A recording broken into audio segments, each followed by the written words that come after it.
just showing vital signs of where I left off about 5 minutes ago. I made a change. I'm gonna see what happens.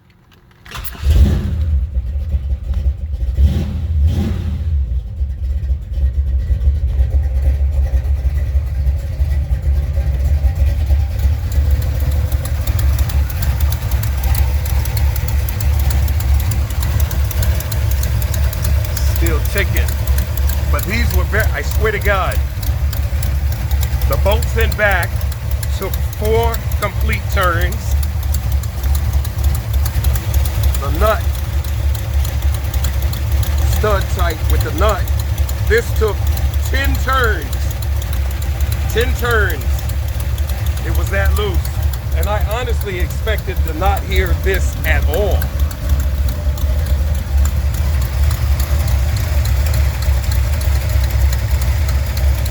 And Lucas and I never removed the passenger side valve cover.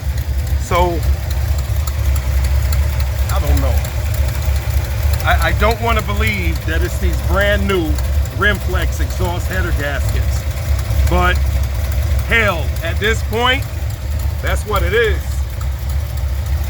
And you notice, you hear it. Wait, I feel air. Oh no, that's from the pulley. I just want to make sure. Okay.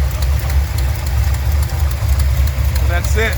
I mean, I expect a change, but you know what? These were loose. The ones on the driver's side of the car were even worse. And I thank God that that's over. Oh, let me do that test.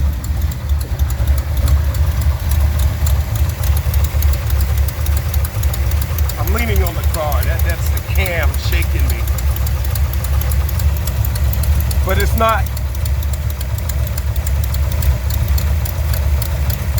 Not leaking anymore at all from here.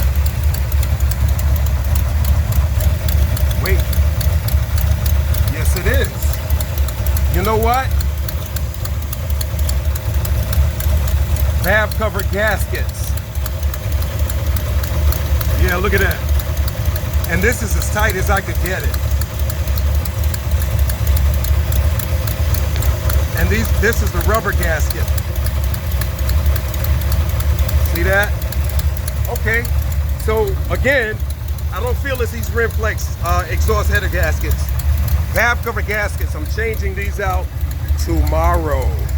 I'm gonna use the cork style. C-O-R-K, you guys let me know. Peace.